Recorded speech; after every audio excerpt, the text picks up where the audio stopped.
Vous êtes sur TV5 Monde, soyez les bienvenus dans ce nouveau numéro de Kiosque. Ravi de vous retrouver. Au sommaire, ce dimanche, le show médiatique de Vladimir Poutine, candidat à un 4e et dernier mandat à la tête de la Russie. En quoi cette conférence de presse est-elle symbolique de sa politique? Après 18 années au pouvoir, sa stratégie d'influence porte-t-elle ses fruits? Nous évoquerons l'arrivée de RT, la chaîne du Kremlin en France. Question, guerre de l'information à l'ère de la désinformation. D'anciens cadres de Facebook s'inquiètent de l'impact démocratique, sanitaire et social de la marque au pouce levé. Facebook, une machine qui déchire le tissu social, question là aussi. Les réseaux sociaux s'appuient sur des expériences de psychologie comportementaliste. Sommes-nous tous rendus accros? Faut-il renoncer aux réseaux sociaux? 3 jours de deuil national en Roumanie suite au décès du roi Michel Ier. L'ancien souverain incarnait le destin compliqué du pays au XXe siècle, de la Seconde Guerre mondiale au communisme. En quoi ce roi a-t-il marqué l'imaginaire collectif des Roumains? Et puis en fin d'émission, nous passerons en revue l'année 2017. Chacun de nos kiosqueurs a choisi un événement, un fait marquant qu'on commentera tous ensemble. Et voici justement nos kiosqueurs. Béatrice Delvaux, éditorialiste en chef au Soir, quotidien généraliste belge. Vous êtes entrée en 1984, d'abord journaliste, puis chef du service économique et rédactrice en chef. Julien Lebotte, journaliste et réalisateur d'un programme numérique Tous les Internets pour la chaîne de télévision Arte.tv, auparavant producteur de l'atelier des médias sur RFI, également consultant sur des projets d'innovation dans les médias. Et puis Tania Rakhmanova, vous êtes documentariste. En 2012, vous signez Au cœur du pouvoir russe, enquête sur l'empire Poutine aux éditions La Découverte, livre toujours d'actualité, auteur de nombreux documentaires télévisés, dont La prise du pouvoir par Vladimir Poutine. Merci à vous trois d'être en plateau pour faire un point sur cette actualité. Vous savez, vous qui êtes chez vous, qui nous regardez, vous pouvez nous faire part de vos commentaires, de vos questions sur les réseaux sociaux, sur Twitter avec le hashtag le mot dièse kiosque ou alors sur Facebook. Il est donc à la tête de la Russie depuis près de 18 ans. Vladimir Poutine est à nouveau candidat à sa réélection. Il a donné sa grande conférence de presse annuelle, 4 heures d'échange avec des journalistes. Le maître du Kremlin a ironisé sur la place de l'opposition dans le pays. Question posée par une journaliste, elle aussi candidate à la présidentielle. Aujourd'hui, ou bien les candidats de l'opposition n'ont pas la possibilité de participer aux élections, ou bien ils ont des problèmes. Pourquoi est-ce ainsi? Est-ce vrai que le pouvoir a peur de la concurrence honnête? Voulez-vous que des personnages comme Saakashvili en Ukraine déstabilisent le pays? Est-ce que vous voulez que nous vivions une révolte comme sur la place Maïdan pour vivre des tentatives de coup d'État? On a déjà connu ça. Vous voulez recommencer tout ça? Je suis sûr que la grande majorité des citoyens russes ne veut pas et ne permettrait pas que cela arrive.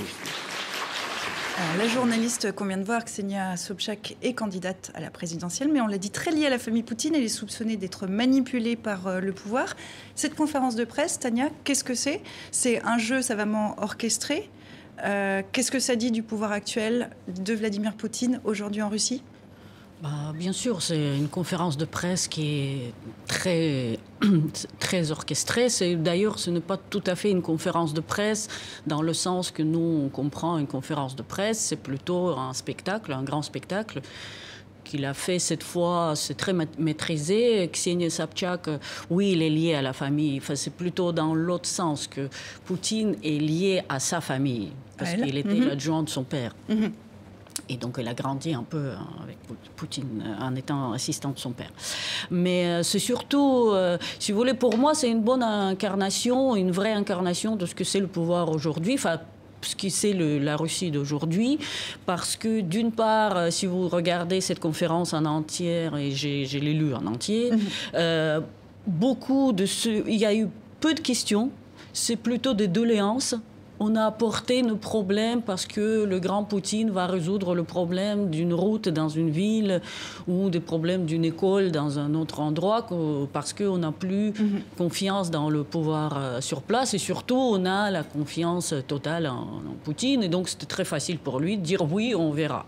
Oui, on va faire quelque chose. C'était une conférence de presse qui était très tournée vers les questions intérieures alors que le dernier mandat est plutôt marqué à l'international. Comment vous l'expliquez ? Béatrice? Je pense qu'à partir du moment où c'est une conférence de presse qui, de fait, est une mise en scène, fatalement, les questions sont orientées par le jeu et l'intérêt du moment, en fait. Hein. Aussi parce qu'il y a très peu de journalistes étrangers qui ont posé des questions. Je pense qu'il n'y en a qu'un seul qui a posé. Non, il y avait Associated Press, une chaîne américaine et les Chinois. Et voilà. Enfin, il y avait aussi des Ukrainiens. Quand même, ça c'est l'étranger.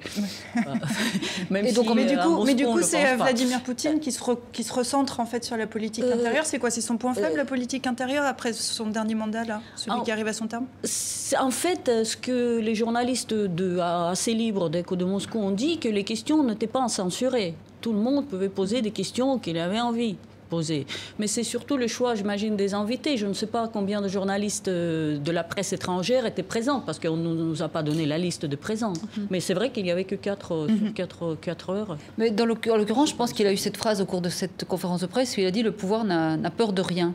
Et je trouve que ça résume assez bien la situation, j'ai l'impression. C'est qu'à la fois, on a un candidat qui ne dit jamais vraiment tout à fait qui est candidat, sauf quand ça l'arrange, qui ne présente pas vraiment de bilan, qui ne présente pas vraiment de programme, qui n'a pas vraiment de couleur politique puisqu'il se présente comme indépendant. C'est génial que le président au pouvoir depuis autant d'années se présente comme indépendant. Oui. Et donc, je veux dire, le pouvoir n'a peur de rien, ça veut dire que c'est la peur en fait qui en interne de façon subtile et pas nécessairement à travers les conférences de presse. Il y a quelque chose d'induit dans la société qui fait en sorte qu'on ne lui pose plus les questions, une espèce d'orchestration du pouvoir, mais de façon extrêmement tentaculaire, je pense. Et pour aller un peu plus loin, on a l'impression que c'est vraiment le tsar et que finalement, la politique étrangère ne regarde que celui qui dirige. Oui. Et est-ce que c'est vraiment l'enjeu? Bon, on peut parler des routes, on peut parler des petits problèmes quotidiens des Russes, mais laisser faire le maître quand il s'agit de parler de l'international, c'est pas le lieu d'échanger là-dessus. Sauf que les petits problèmes internes, c'est pas tellement des petits problèmes, c'est-à-dire qu'on voit que d'un point de vue économique,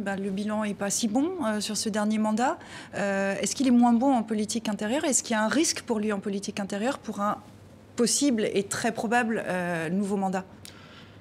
Le risque pour lui, je ne pense pas, parce que justement le pouvoir n'a peur de personne et de rien, parce qu'il n'a pas d'opposition dont il a peur, sauf Navalny, ce qui était assez intéressant. Alors, que Sobchak a posé la question. Il devrait ne pas pouvoir se représenter pour ce que lui dit être des affaires politiques. Voilà. Et Sobchak a posé la question en nommant Navalny. Et lui, il a répondu sans prononcer son nom.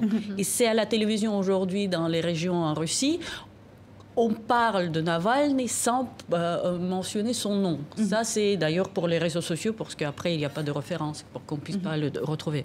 En fait, ce qui est étonnant, c'est qu'on est dans une situation où on a l'impression qu'on ne parle pas de cette élection-ci, que quelque part, la seule possibilité qui est ouverte, c'est l'après-Poutine. Mais personne ne sait quand ce sera daté. Alors justement, ça fait l'objet de ma prochaine question. Oui, faisons un petit rappel. Vladimir Poutine est au pouvoir depuis 2000. Il a d'abord effectué 2 mandats de 4 ans comme président, puis il est devenu Premier ministre pour 4 ans aussi. Changement constitutionnel qui porte le mandat à 6 ans lui permet de se représenter à la présidentielle et de briguer, maintenant, c'est ce qu'il vient de faire, ce qui devrait être son 4e et dernier mandat. Est-ce qu'il saura se retirer ? Ça, c'est une très bonne question. C'est qu'il sera. C'est pas très difficile de se retirer. Ça, on sait comment on le fait. Enfin, Yeltsin l'a fait. Mais est-ce qu'il va le faire? Je pense pas, parce que qu'est-ce qu'il va faire après? Mais et je peux vous dire que ce qui m'a beaucoup. Il y a beaucoup de gens qui pensent qu'après, il va payer pour des choses qu'il a fait pendant sa présidence. Ce qui m'a beaucoup étonné cette fois, qu'en Russie, c'est pas la première fois qu'il se présente, c'est le 4e. Chaque élection, la première, c'était une autre chose, mais les 2 après, ça va de soi. Il n'y avait pas beaucoup de débats. Maintenant, la vie en Russie, au moins à Moscou, est suspendue parce que personne ne bouge. On va voir après les élections. Qu'est-ce qui va se passer après les élections? Les gens ont très peur que, puisque c'est son dernier mandat, qu'il va se permettre encore plus de choses, qu'il va devenir encore plus autoritaire. Alors, on va s'intéresser à l'influence, à la stratégie d'influence de Vladimir Poutine. On se rappelle cette phrase: les gens n'ont pas besoin de savoir la vérité, ce que vous ne montrez pas n'existe pas. On va parler des médias, puisque c'est une stratégie, un instrument du pouvoir de la Russie de Poutine. Certains médias sont taillés sur mesure pour l'international, bras médiatiques du Kremlin. On peut citer Sputnik et RT, anciennement Russia Today. Rappelez-vous, cette cet échange entre le président français, Emmanuel Macron, et la directrice de RT France, Ksenia Fedorova. C'était en mai dernier lors d'une conférence de presse commune avec Vladimir Poutine. Sur la campagne présidentielle, les journalistes russes ont eu des difficultés d'accès au QG des partis. Quels que votre commentaire sur ces questions et comment améliorer la situation? J'ai toujours eu une relation exemplaire avec les journalistes étrangers, encore faut-il qu'ils soient journalistes. Et les responsables politiques ont des responsabilités de prendre des décisions, de dire les choses. Quand des organes de presse répandent des contre-vérités infamantes, ce ne sont plus des journalistes, ce sont des organes d'influence. Russia Today et Sputnik ont été des organes d'influence durant cette campagne qui ont, à plusieurs reprises, produit des contre-vérités sur ma personne et ma campagne. Et donc j'ai considéré qu'ils n'avaient pas leur place, je vous le confirme, à mon quartier général. Et RT ouvre une antenne en France, ça démarre demain lundi. C'est Télépoutine qui arrive en France? Oui. Oui, c'est Télépoutine comme toute la télévision russe. D'ailleurs, pas à comparer avec les autres chaînes russes qui diffusent en Russie, mais ici depuis longtemps d'ailleurs. Il y a la première chaîne qui est diffusée ici. C'est un peu plus nuancé, il faut dire, Russia Today. C'est peut-être un peu plus... Oui, c'est un peu plus nuancé parce qu'ils savent que c'est pour l'étranger. Vous, au soir, vous avez une expérience avec RT, alors version papier. Oui, tout à fait. Parce que la question qui se pose, pardon, mais c'est celle en fait de la fiabilité des informations qui vont être délivrées par RT. Mais là, en l'occurrence, c'était une opération qui a été menée il y a quelques années, où on avait reçu une proposition faite d'ailleurs qui a été acceptée par plusieurs journaux de qualité. Donc c'est bien ça, chacun se disait l'autre a accepté, donc nous on va le faire aussi. Donc au soir, comme une série de journaux français, il y avait des journaux américains, il y avait des journaux britanniques, allemands aussi, où Russia Today proposait en fait de confectionner un encart qui était consacré à la Russie, plutôt culturel, faire connaître la Russie culturelle, quelque chose, je ne sais pas, c'est pas un dépliant touristique parce que ça a vocation à être d'apparence journalistique, qui prenait le layout plus ou moins de donc la mise en page du journal dans lequel il s'inscrivait. Et le but n'était pas du tout d'utiliser notre logo en soi, mais simplement de mettre ce supplément de Russia Today est encarté dans le soir, avec le logo par exemple du soir. Et donc à un moment donné on a accepté, c'était beaucoup d'argent sur table, parce que évidemment vous savez que la presse c'est bien difficile, la situation économique rend les gens faibles ou fragiles, et donc on s'est dit c'est une recette publicitaire qui quand même venait en complément d'autres recettes. Et donc on a accepté X parutions. Et on avait même mis au point un système où il y avait un de nos journalistes qui connaissait assez bien la Russie, qui allait relire les textes là-bas, regarder un peu ce qui sortait. Ça a fonctionné tant que ça a Et ça s'est arrêté? Non, c'est-à-dire qu'à un moment donné, quand il y a eu les problèmes de l'Ukraine et de la Crimée, à ce moment-là, ce qui était des unes de Russia Today culturelles devenaient des unes militantes. Et donc, on a décidé d'arrêter, d'abord de faire un texte qui disait clairement qu'on se distanciait de ce qui était à l'intérieur dans un cahier qui n'était pas tout à fait à nous. Et puis finalement, on a mis fin au contrat parce que c'était devenu, c'est comme un être qui est à l'intérieur de vous-même et qui se transforme en être de propagande quand ça l'arrange. Alors, propagande certes, mais c'est rien de bien nouveau. D'autres États l'ont fait, ça existe depuis toujours. Quelle différence entre CNN pendant la guerre du Golfe en 91 et RT qui arrive aujourd'hui en France ?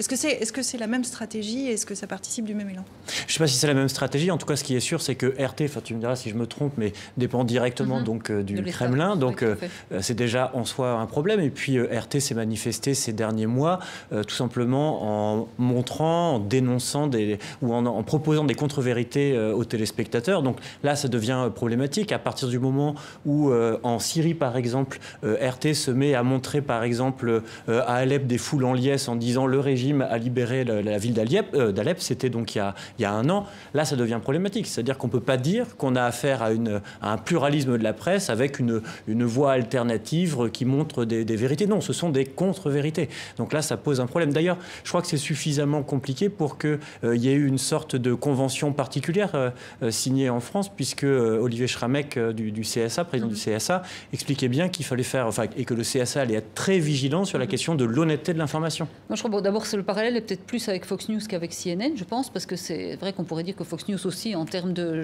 vérité pas tout à fait exacte. Donc Fox News, chaîne américaine pro-républicaine, mais qui sert surtout beaucoup les intérêts de Trump et qui a quand même propagé de façon assez sympathique une série de fake news sans les vérifier et après sans les corriger.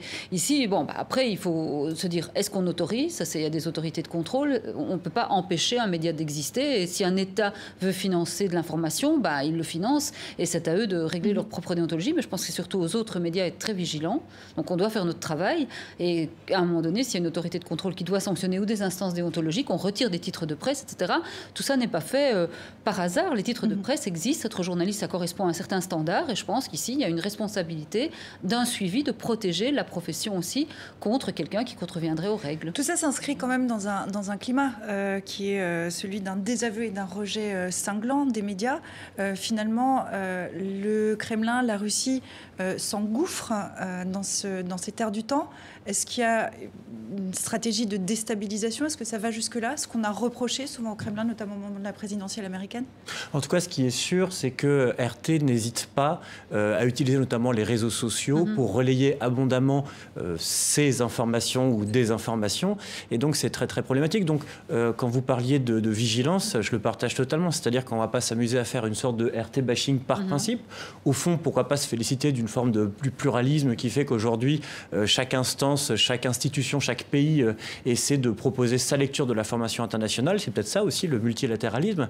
Mais dès lors, après qu'on se met à regarder de très près le type d'informations qui sont relayées, là, il faut rester très, très vigilant. Et d'ailleurs, RT s'est manifesté à plusieurs occasions en relayant des théories plus ou moins conspirationnistes. Et là, ça devient vraiment très problématique. Tania, pour conclure.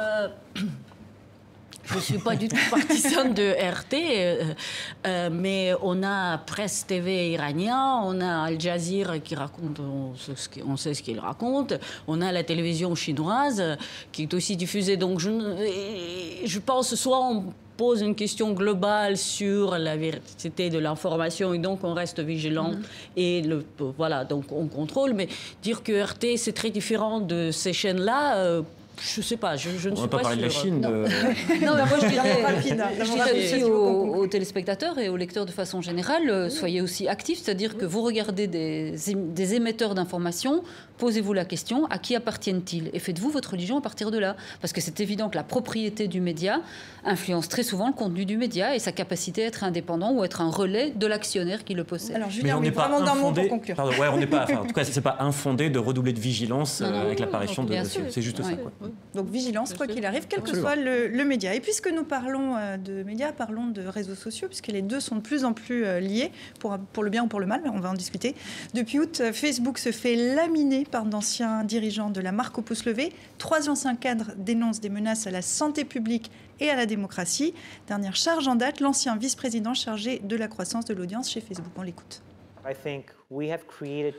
Je pense que nous avons créé des outils qui déchirent le tissu social sur lequel est fondée notre société. Voilà où nous en sommes vraiment. Je veux vous encourager en tant que futur leader du monde à vraiment comprendre à quel point c'est important. Si vous nourrissez la bête, cette bête vous détruira. Nous aggravons le problème. Nous organisons nos vies autour de cette fausse image de la perfection, car nous sommes récompensés par des signaux instantanés, des cœurs, des j'aime, des pouces levés. On leur donne de l'importance et on les confond avec la vérité. Je ne peux pas contrôler ça, mais je peux contrôler mes décisions, c'est-à-dire que je n'utilise pas cette merde. Je peux contrôler les décisions de mes enfants. Ils ne sont pas autorisés à utiliser cette merde. Et je peux me concentrer sur le diabète, l'éducation et le changement climatique. Voilà ce que je peux faire. Mais chacun doit s'interroger un peu plus sur ce qu'il veut faire. Voilà, des propos cinglants tenus il y a un mois, mais qui sont ressortis cette semaine par la grâce des réseaux sociaux. C'est un peu des paroles d'alcooliques repentis, Tania? Ouais, peut-être.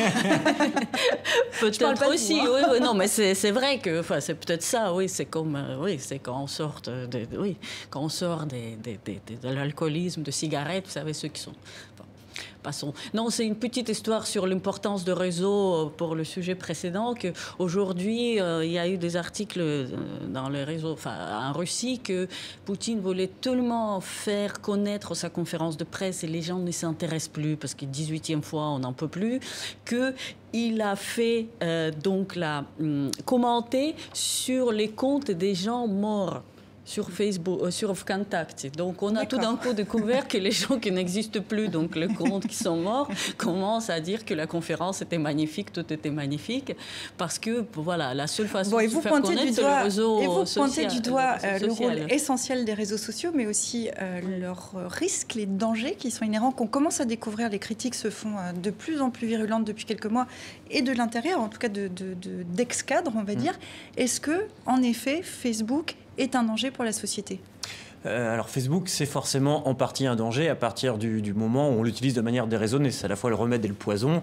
C'est-à-dire qu'on voit tous les bienfaits qu'on peut avoir au fait d'être relié à des amis, à des proches. On voit comment politiquement, et on en parlera peut-être tout à l'heure, des problématiques de société peuvent remonter. Peut-être que même pour nous autres journalistes, le fait que l'agenda médiatique soit en partie maintenant partagé par la discussion et la conversation qui s'organise, c'est une bonne chose. En revanche, des réseaux sociaux comme Facebook ont vocation à prendre de plus en plus de place dans notre vie, et il y a une des grandes guerres économiques qui est menée, c'est celle de la conquête du temps d'attention.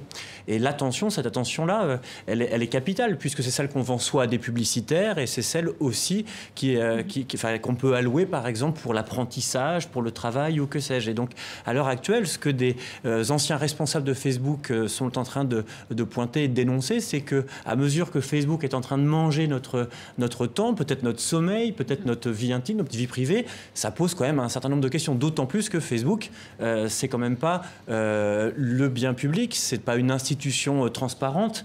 Les intérêts de la société. Ça reste une entreprise qui fait de l'argent. Du profit. Est-ce qu'en effet, comme on l'entendait, Facebook déchire le tissu social ? Est-ce que vous le constatez quand vous êtes dans les transports, autour de vous, ou en famille, est-ce que vous avez cette sensation ? Il y a une expression qui dit que le Facebook est une série, mais en particulier Facebook, c'est du web affectif. C'est-à-dire que on ne peut pas dire que ça déchire le réseau social, parce que c'est souvent comme ça qu'on retrouve des anciens amours, on retrouve des camarades d'avant, on communique avec intensément et très intimement, en fait, plus qu'on ne le ferait normalement dans des circonstances. Donc ça crée en fait beaucoup de liens. Et c'est ça qui est terriblement difficile, c'est qu'à la fois ça crée de l'isolement, ça crée de l'intimité, et cette intimité, cette relation aux autres, ou cette manière de soi qu'on a à confier soudain à une multitude, elle est exploitée à des fins commerciales. Ce qu'ils appellent l'attention economy, c'est-à-dire l'économie de l'attention, qui est faite non pas dans le but de vous rendre social, parce que peut-être que Zuckerberg dit qu'au début c'était ça son objectif, mais maintenant c'est drivé par les recettes publicitaires. Et c'est bien ça tout le problème, c'est qu'aujourd'hui c'est un concept qui n'a pas de réglementation intérieure éthique en soi, mais ou d'autorégulation éthique, ou fiscale, ce qui serait la deuxième manière de réguler, mais qui est en train d'être drivé uniquement par les recettes publicitaires. Et ce que je trouve moi assez génial dans le fait de ce que ces hommes disent, en fait, c'est que finalement, c'est les concepteurs qui vont décider d'autoréguler, c'est-à-dire qu'eux-mêmes, ils ont peur de la bête qu'ils ont mise au monde, et c'est fondamental qu'ils mettent en garde déjà aujourd'hui. Après, je pense que c'est le début de quelque chose. Ils mettent en garde, mais surtout ce qu'on découvre, c'est que ces réseaux sociaux développent en fait des stratégies qui sont basées sur des expériences de psychologie comportementaliste. En gros, on essaie de nous rendre accros, mais accros à quoi ? À une drogue dure ou à un doudou numérique ? Je crois que c'est juste déjà accro au réseau lui-même, c'est-à-dire que plus on y est présent, plus ça veut dire que la publicité, la valorisation, elle se fait sur cette plateforme. Et on voit que l'objectif, c'est de conquérir tous les âges de la vie. On entendait je crois il y a quelques jours le fait que Facebook travaillait sur une application qui était une sorte de mini Facebook pour les enfants. L'enjeu, c'est de devenir la plateforme qui rassemble toutes nos émotions, et qui dès lors est celle sur laquelle en fait, en gros, publicitairement, on aura le plus d'impact possible. Et ça, forcément, les publicitaires du monde entier, ils sont ravis. Ils sont ravis. Il y a rien de neuf, c'est l'histoire de la... Facebook, il ne tient pas le monopole. C'est un peu comme des marques aux États-Unis. En Chine, Facebook n'existe pas pour d'autres raisons, mais leur réseau WeChat, il est très bien. Enfin, c'est pareil, un peu plus sophistiqué d'ailleurs, parce qu'il y a des bonnes traductions et leurs moyens de traduction sont très bien. En Russie, c'est Vkontakte ou Telegram. Donc, et c'est plutôt, à mon avis, il faut parler des réseaux sociaux en général, pas que Facebook, parce que... Mais Facebook, alors, pour préciser, effectivement, là, on parle de Facebook, parce que l'actualité, là, cette semaine, mais c'est les réseaux sociaux dans leur ensemble qui fonctionnent. Et Facebook, c'est 2 milliards d'utilisateurs dans le monde. Donc, c'est est quand même pas négligeable. Et par exemple, sur l'accès à l'information... C'est par exemple là, il triche. Parce que Facebook, vous ne pouvez pas partir de Facebook. Moi, je connais beaucoup de gens, notamment en France, parce que les jeunes, enfin, par exemple, comme ma fille, ils ne sont absolument pas sur Facebook, mais vous ne pouvez pas quitter Facebook. C'est très compliqué, donc on laisse leurs 2000... Même mettons qu'il y ait 10% de comptes qui soient faux, il reste beaucoup de monde. Et deuxième chose, c'est qu'on sait que les Français allouent, par exemple, je parle de la France parce qu'effectivement, en Chine ou en Russie, c'est différent, mais 43%, c'était l'Institut Reuters qui disait ça récemment, 43% des Français qui s'informent via Facebook. Ça veut dire que toutes les dimensions de la vie, depuis des choses aussi simples que les échanges avec les amis jusqu'à l'accès à l'information, passent de plus en plus par Facebook. Il n'y a pas que les échanges entre personnes. On voit par exemple que tout ce qui est le secteur de l'immobilier, si vous voulez aujourd'hui vendre ou louer des appartements, c'est beaucoup plus facile de faire via le réseau Facebook. On va parler pour nous.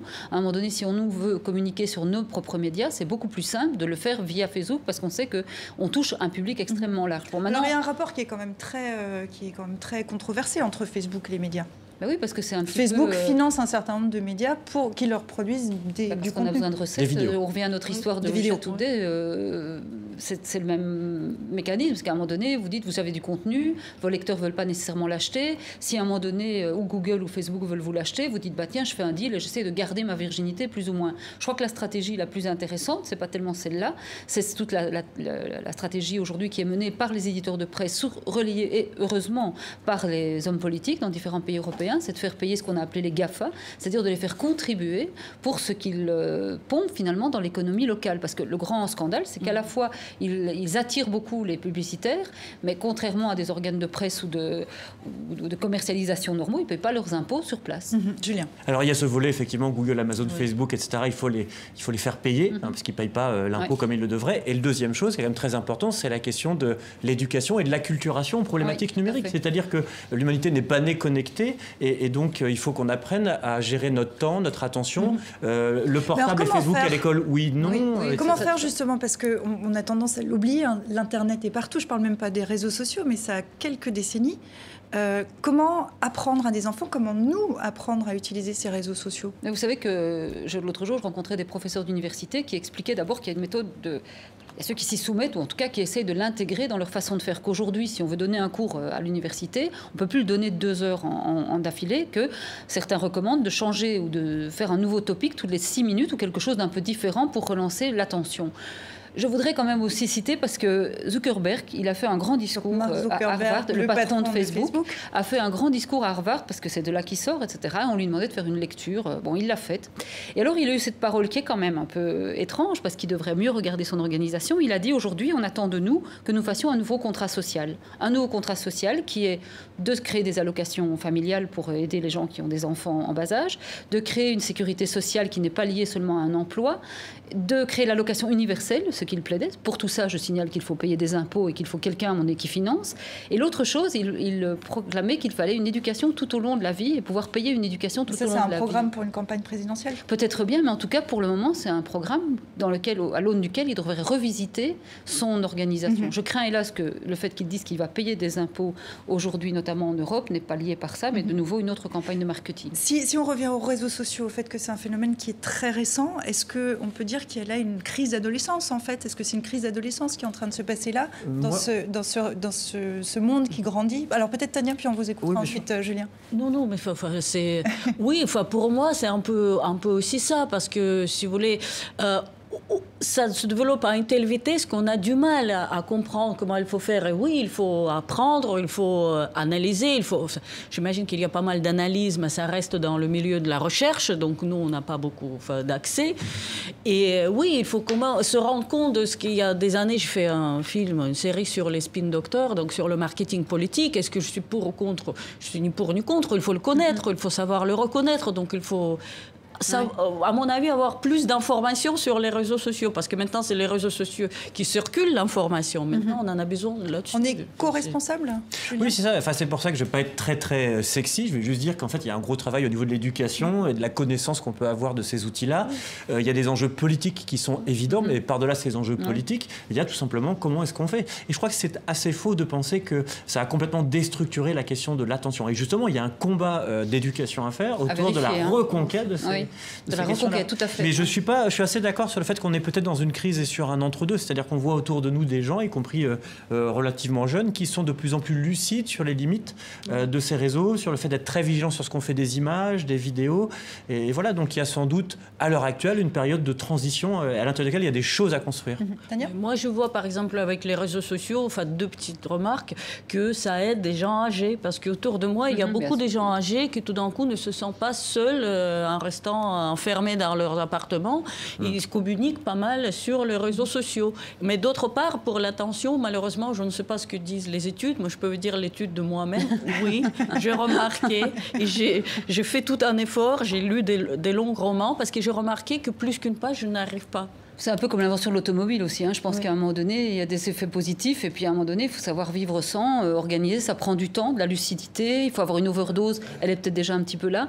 Je voudrais citer un auteur qui s'appelle David Van Reybrouck, qui a écrit un bouquin contre les élections, qui est un penseur de la démocratie et qui me faisait récemment la réflexion de dire on a été pris par la financiarisation de l'économie qui a beaucoup déstructuré, qui a beaucoup mené au populisme, puisque c'est l'impuissance des politiques face à l'économie. Et aujourd'hui, il y a ce risque d'impuissance des politiques et des citoyens sur la technologie et qui détermine finalement les comportements des gens et ils se sentent relativement perdus. Pour conclure, Julien. Ouais, au fond, c'est ça. Il faut éviter la tentation de penser qu'il y a du solutionnisme en fait derrière le réseau et que tous les problèmes de la société, tous les maux peuvent être résolus par Facebook ou d'autres plateformes, Contact en Russie ou WeChat en Chine. Il faut être très vigilant. Il faut vraiment travailler pour réfléchir à comment aujourd'hui on construit en fait une société qui est traversée par l'Internet et par le numérique et par des oligopoles qui pèsent très lourd.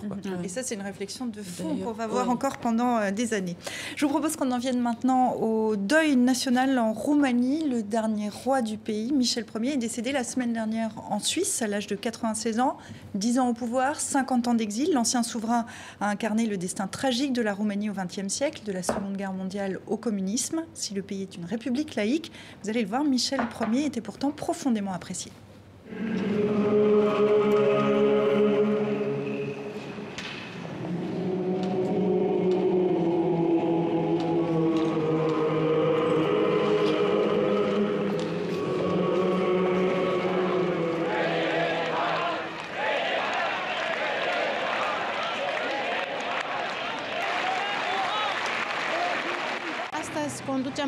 Nous accompagnons sur le dernier chemin celui qui a été le roi de la Roumanie, que j'ai connu grâce aux histoires de mes grands-parents et de mes parents. À mon tour, j'ai parlé du roi à mon fils et c'est lui qui a pris l'initiative de venir. J'ai habité toute mon enfance dans un immeuble près du Palais Royal. Mon chemin vers le lycée passait par ici.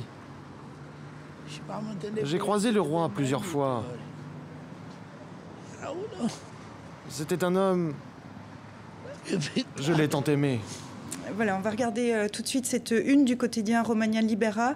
La Roumanie sans roi. Le roi est mort. La Roumanie se retrouve seule avec ses politiciens. A-t-on pu lire dans la presse à l'annonce de ce décès la semaine dernière. Michel Ier qui avait... on va aller tout de suite à Bucarest retrouver Roxana Zamfirescu. Mais avant de la retrouver, il y a cette idée quand même dans cette Roumanie d'une stature de chef d'État qui aujourd'hui peut-être fait défaut. Tania ? Oui, tout à fait. Mais en plus, il y a aussi... de mes quelques séjours en Roumanie, si vous voulez, il y a une nostalgie du passé qui était donc un rêve de la Roumanie indépendante qui était justement entre les deux guerres et un tout petit peu jusqu'à 47. En 47, il est parti parce qu'il a été... menacé par les communistes. Et donc, pendant toutes ces années, il y avait le grand rêve de retour à la Roumanie indépendante et prospère. Mais malheureusement, après 89, ça n'a pas eu lieu. Et ensuite, il a eu plusieurs enfants, mais que des filles. Et selon les règles de... en Roumanie, ça doit être un garçon. Donc, tout ça, ça a laissé au roman, au moins ce qu'on m'a raconté, que cette idée, ce rêve du roi. Et en plus, il s'est installé en Suisse, il a acheté une ferme, il a travaillé. Donc l'image de ce roi-là, il était très positif. Ce qu'on voit là aussi, c'est un peu le passé au secours du présent quand on voit ce qui se passe en Roumanie cette semaine. Oui, moi ça me fascine toujours un peu la manière dont à un moment donné, on pense que les rois c'est des systèmes, surtout en France évidemment, mais on pense que c'est des systèmes surannés. Et en fait, nous on a vécu ça à plusieurs reprises en Belgique, notamment il y a eu le roi Baudouin, qui était un roi qui était assez aimé et qui incarnait aussi dans une Belgique, vous savez, écartelée, on a des pouvoirs francophones, flamands, on a un pouvoir parfois assez faible au niveau fédéral. Et souvent la population investissait dans cette personne royale l'idée que c'était lui qui était un peu celui qui console les peines. Dans l'affaire Dutroux, c'était pas lui, c'était son successeur, mais les parents sont venus se recueillir chez lui. C'est eux qui hébergent les peines des Belges. Quand il y a des inondations, ils viennent soutenir la population. Donc il y a une relation assez affective. Et en Belgique, il y a une relation assez unitaire et à l'idée quand même qu'ils sont dépositaires quelque part d'une nation perdue. Et donc les funérailles de ce roi Baudouin étaient juste incroyables et les gens pleuraient. Il y avait des files très très longues. Et quand le roi suivant, Albert, a pris sa retraite, c'était un roi joyeux, un roi très aimé en fait. Paradoxalement, alors que les Belges en général disent bon, la monarchie c'est pas très important. Et je crois qu'il y a un réceptacle, quelque chose qui s'exprime de la grandeur des peuples perdus et de leur lien à quelqu'un qui les aime peut-être particulièrement. Alors on va voir si c'est le cas à Bucarest. On est avec Roxana Zamfirescu depuis Bucarest. Vous êtes journaliste à la télévision publique roumaine TVR. Bonjour Roxana, merci d'être avec nous en ce dimanche. La question qu'on se posait, c'est ce que disait Béatrice, c'est ces moments d'émotion dans un pays autour d'une figure qui est la figure d'un roi. Dans le cas de Michel Ier, quelle empreinte il a laissée sur la Roumanie moderne ? Oui, le roi Michel Ier était resté le dernier monarque à avoir régné pendant la Deuxième Guerre mondiale. Il a fait sortir d'ailleurs la Roumanie de son alliance avec l'Allemagne et d'Hitler en 1944 et l'a fait passer aux côtés des Alliés. Contraint par les communistes à abdiquer, il est parti en exil en 1947 avant qu'il ne revienne en Roumanie 2 ans après la chute du communisme dans des conditions vraiment, vraiment pénibles. Ici, on parle d'une figure digne, correcte et très, très courageuse. Est-ce qu'on peut dire que cette semaine, les Roumains revisitent leur passé, en tout cas la Roumanie du XXe siècle ? Vous savez, en fait, les communistes nous apprenaient à l'école que le roi Michel terrorisait le peuple et qu'il s'était enfui dans un train bien garni d'or, argent et œuvres d'art. Les Roumains sont maintenant en train de revoir leur histoire. Ils redécouvrent peu à peu le roi Michel. Et il faut le dire, certains ont changé d'idée, ont commencé à l'aimer ou au moins à le respecter. De toute façon, les premières autorités post-communistes craignaient bien la popularité du roi Michel. Elles d'ailleurs lui ont interdit de venir en Roumanie. Bon, les choses se sont réglées. Le roi a récupéré ses propriétés ici, s'est installé à Bucarest. Il a même tenu un discours très émouvant il y a quelques années devant le Parlement, mais il s'est toujours tenu à l'écart de la vie politique. Vous avez vu les images des dizaines de milliers de Roumains qui sont venus lui rendre un dernier hommage. Une nuit, je suis restée pendant une nuit au Palais Royal, discuter avec les gens venus se recueillir devant son cercueil. Bon, il s'agissait de l'adhésion de la monarchie, mais pour certains, dans leur geste, il y avait aussi un besoin énorme de Roumains d'avoir des dirigeants qui leur inspirent du respect. Et le roi Michel en était un tel dirigeant, ex-dirigeant. Bon. Comment expliquer que malgré ce passé communiste que vous évoquiez, ces 4 décennies quand même, que le monarque joue quand même un rôle aussi central? Est-ce qu'il faut comprendre que les Roumains regrettent la monarchie? Bon, les derniers sondages avant la mort du roi Michel montrent que 20% des Roumains sont favorables à la monarchie. Maintenant, il y a une héritière de la couronne, la fille aînée du roi Michel. Elle est d'ailleurs mariée avec un Romain. Mais, comme je disais, seulement 20% des Roumains sont favorables à la monarchie. Il y a quand même une chose que je veux vous dire. Il y a un sondage qui dit que 2/3 des Roumains pensent que si, après la révolution, après la chute du communisme, il y avait un retour de la monarchie, la Roumanie aurait pris un chemin meilleur qu'aujourd'hui. Bon, il faut aussi savoir que la maison royale n'est pas à l'abri de certaines controverses. Je rappelle ici la dernière, l'exclusion du petit-fils du roi Michel de la ligne de succession. Merci Roxana pour cet éclairage depuis Bucarest. On vous souhaite un excellent dimanche et on vous dit à très bientôt. Merci d'avoir été avec nous. Un mot, Tania, vous vouliez ajouter quelque chose ?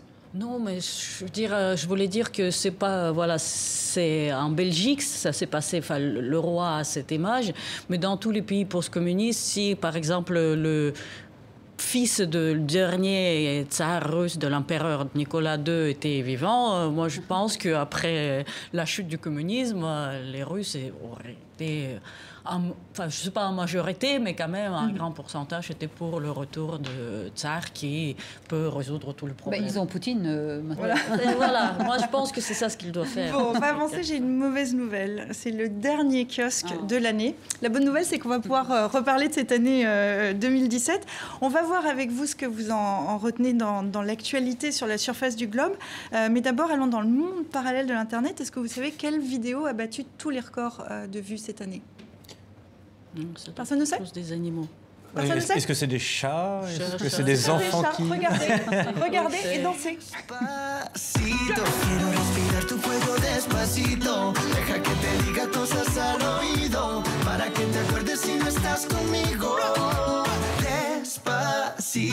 Quiero desnudarte a besos despacito, firma las paredes de tu laberinto y hacer de tu cuerpo todo un manuscrito. Bon, allez, arrêtez tous de danser. Vous le savez, la population mondiale est estimée à peu près 7 milliards de personnes et ce sont 4,5 milliards de vues sur YouTube pour Despacito, comme on entend là, le hit latino de l'année, concocté par 2 stars portoricaines, Luis Fonsi et Daddy Yankee. Clip posté le 12 janvier, il est en tête des vidéos musicales de 2017 dans plus de 50 pays. C'est bluffant? Incroyable. Incroyable. Non, ce qui est marrant, c'est que c'est pas une vidéo d'internaute lambda, en fait. C'est-à-dire que les industries culturelles se sont peut-être réappropriées la logique des réseaux. Je dis peut-être, j'ai un peu une idée sur la question, mais enfin voilà, c'est assez intéressant de voir que c'est pas du tout une vidéo d'anonyme. Et c'est pas une vidéo de chat. Et c'est pas une vidéo de chat. Ça, c'est une bonne nouvelle pour le coup. Parce que les chats ne peuvent pas devenir professionnels. Ça doit être pour ça. On va y venir à cette année 2017. Voilà, elle arrive à son terme, encore 2 semaines et on passe en 2018. Comment vous la qualifiez, Béatrice? C'est une année où on la craignait beaucoup parce qu'on s'était dit, bon, il y a du Trump, il va y avoir de l'extrême droite un peu partout. Et alors on a cru être rassurés. Moi, je dirais que c'est une année qui nous laisse très inquiets sur la suite du monde, pour le monde. Je trouve qu'on est très inquiets. On est face à beaucoup de zones de fragilité, de zones de fracture. On est avec un pouvoir qui a échappé aux États-Unis, ou en tout cas qui échappe à la raison, mais pas que là. Et donc, je pense qu'on est assez inquiets et en même temps, en parallèle, des citoyens qui se réapproprient de plus en plus leur territoire. Tania, comment vous la qualifiez cette année 2017? Je serais d'accord avec Béatrice que oui, c'est une année inquiétante parce qu'il y a quand même beaucoup de problèmes et de conflits qui ne sont pas résolus et on ne voit pas comment on va les résoudre. Les résolutions ne sont pas faciles, mais en même temps, il est vrai aussi que ça montre que dans certains pays, enfin, il y a des gens qu'on se réapproprie du pouvoir, qu'on arrive à voir à travers la propagande. Et donc, il y a quand même un peu d'espoir. Mais je pense qu'on est pas loin, enfin, on est au début d'une grande restructuration de nos rapports au pouvoir.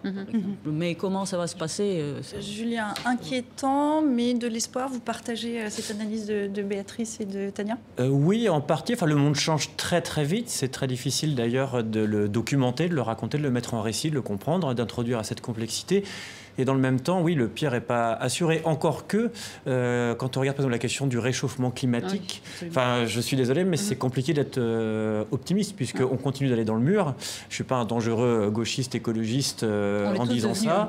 On est tous d'accord sur le fait que les choses restent très compliquées. Et dans le même temps, je suis d'accord, y compris d'ailleurs moi, enfin, mon travail me conduit à observer beaucoup ce qui se passe sur les réseaux, et ça ne me rend pas, je dirais, catastrophiste non plus. Donc il y a de l'espoir.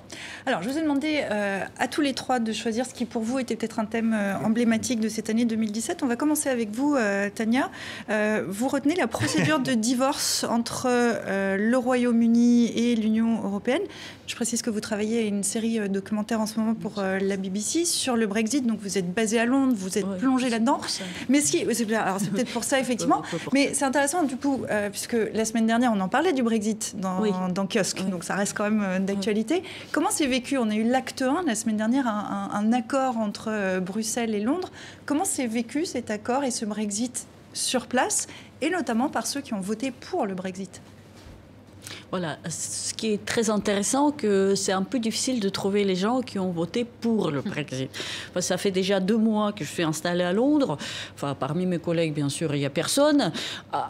Et les gens que je rencontre, il n'y en a pas. Enfin, c'est vrai que je suis à Londres. Pourquoi j'ai retenu le Brexit? Parce que j'étais peut-être d'accord avec les autres, mais par définition, je ne peux pas être d'accord avec tout le monde. Donc, je me suis dit, voilà, je fais une autre chose. Oui, parce qu'on s'est concerté entre l'émission pour décider des thèmes. Non, je vais faire. Mais je pense que Brexit, c'est... Oui, en Angleterre, c'est vécu... c'est absolument... on en parle tous les jours, tout le temps. Donc, c'est un sujet très important, mais d'une actualité permanente, ce qui est un peu...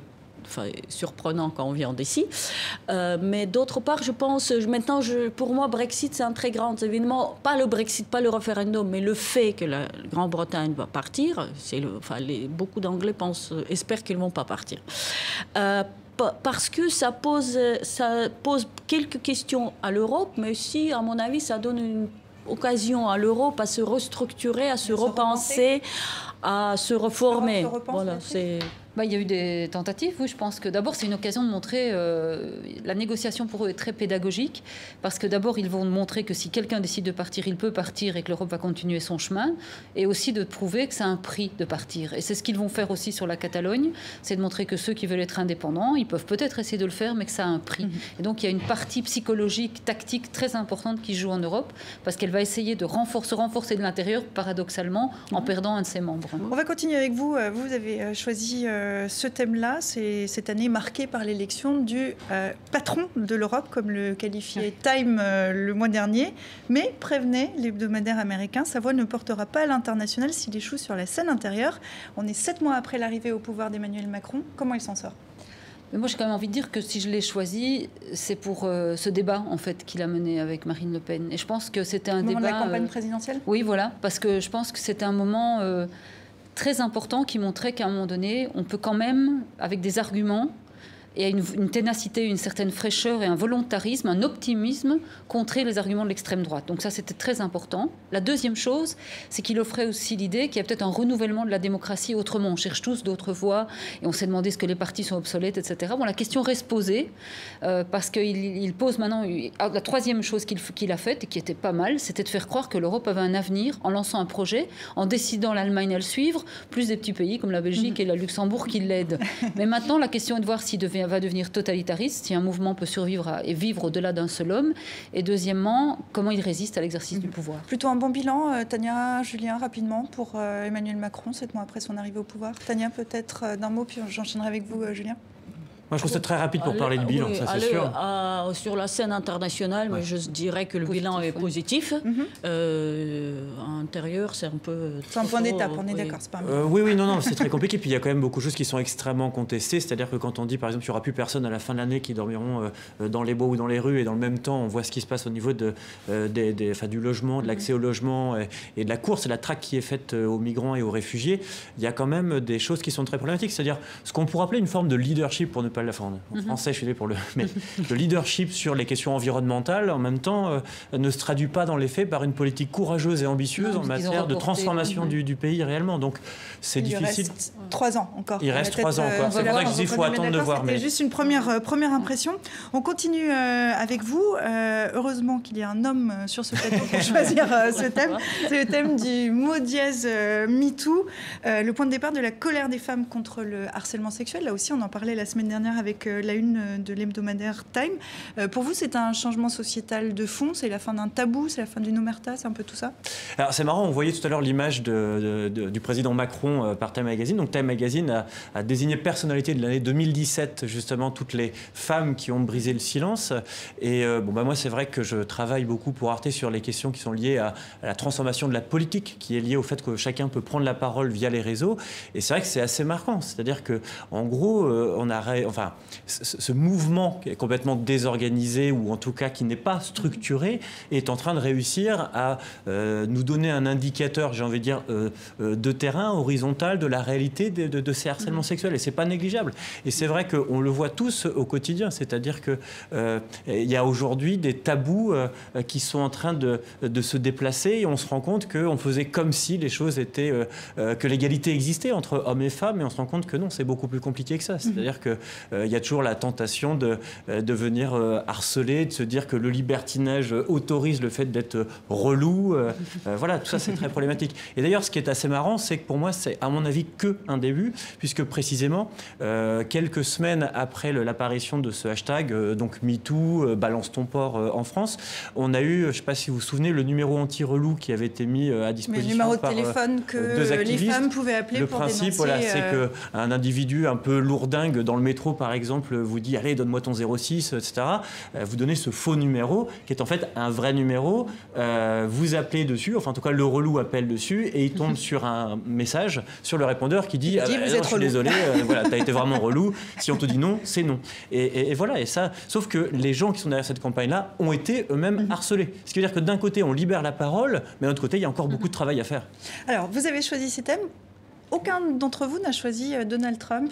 L'accession au pouvoir était en 2017. C'est quoi? On s'est habitué? Vous l'avez mentionné un petit peu. On s'y habitue pas. On s'y habitue ou pas? Peut-être qu'on n'a plus envie. On a beaucoup vu et un événement, on a peut-être choisi des événements un peu emblématiques qui volaient un peu plus haut. Enfin, je sais pas. Non, c'est vrai que c'est arbitraire, mais c'est une catastrophe absolue. Il faut dire ce qui est. C'est une catastrophe absolue. Je dis pas qu'Obama a résolu tous les problèmes de la Terre. Et d'ailleurs, je suis même pas sûr que ce soit le rôle du président des États-Unis. Mais Donald Trump est en train de tout défaire et tout détricoter. Donc. À suivre aussi en 2018 qui arrive dans 2 semaines. Qu'est-ce que vous en attendez de cette année, en termes d'actualité évidemment, et quels sont les thèmes que vous allez suivre tout particulièrement, Béatrice? Je crois qu'on va suivre beaucoup les thèmes démocratiques. On va voir un peu ce qui va se passer du côté des extrémismes et des populismes. Il y a une série d'échéances qui continuent à être importantes, et je pense que la problématique de l'Europe aussi, moi je crois que c'est très important de voir ce que l'Europe va devenir. Tania? Qu'est-ce qui va vous intéresser? Le Brexit, j'imagine. Vous continuez sur votre série, mais quoi d'autre? Brexit et les élections en Russie. En Russie, oui. Ça sera en mars. Et surtout ce qui va suivre. Ouais. Et Julien? Moi, c'est pareil, mais appliqué, politique, réseaux sociaux, transformation des usages, et puis nouveaux usages de la démocratie, nouvelle conception de la démocratie, comment faire pour faire en sorte que les réseaux restent des outils d'émancipation et non pas de domestication ou de domination. Je pense que c'est très important et il y a des enjeux très forts. On peut mentionner l'abrogation de la neutralité du net cette semaine. Justement, Alors, on ne va pas faire le débat maintenant, mais c'est un thème...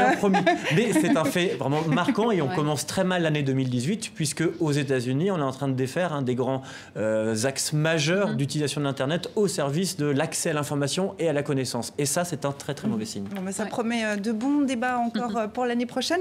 Avant d'en arriver là, je vous propose qu'on fasse le point avec Dilem, qui nous propose, lui, non pas sa semaine, mais son année, comme c'est la tradition, l'année d'un coup de crayon. Avec, regardez ce qu'il retient, le 14 mai dernier, la passation de pouvoir entre Emmanuel Macron et un François Hollande qui a souvent mouillé sa chemise sous des averses.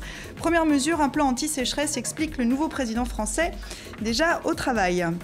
Depuis cet été, Donald Trump et Kim Jong-un jouent à la guerre du feu, un feu nucléaire avec des ogives. Cette semaine, le Conseil de sécurité de l'ONU s'est réuni pour la 17e fois cette année et toujours pas d'avancée sur un dialogue. Donc ça aussi, c'est une actualité qui continue. Cet hiver, la chute du groupe État islamique au Proche-Orient, recule pour mieux sauter, constate ce terroriste équipé d'une ceinture d'explosifs. L'Irak a annoncé sa victoire sur les djihadistes au début du mois. Puis cette semaine, Moscou annonce que la Syrie est totalement libérée. Ça pose la question de l'après-Daesh. Actualité de cet automne, Dilemme revient sur les velléités d'indépendance de la Catalogne avec ce Catalan qui scie la branche sur laquelle il est assis. En l'occurrence, c'est la corne d'un taureau, l'emblème de l'Espagne. Les élections régionales anticipées sont organisées ce jeudi. Les sondages prédisent un score serré entre séparatistes et unionistes. Et enfin, cet automne encore à Hollywood, l'affaire a défrayé la chronique, vous en parliez Julien. Coupé, clap de fin pour le tout-puissant producteur Harvey Weinstein, accusé de viol et de harcèlement systématique, le point de départ de ce mouvement de la libération de la parole des femmes. Merci Dilemme pour cette année, merci à vous pour cette émission et puis pour ce petit retour sur 2017. On revient en 2018 avec grand plaisir évidemment. Au nom de toute l'équipe, je vous souhaite de bien passer le cap vers cette nouvelle année et je vous dis à très bientôt.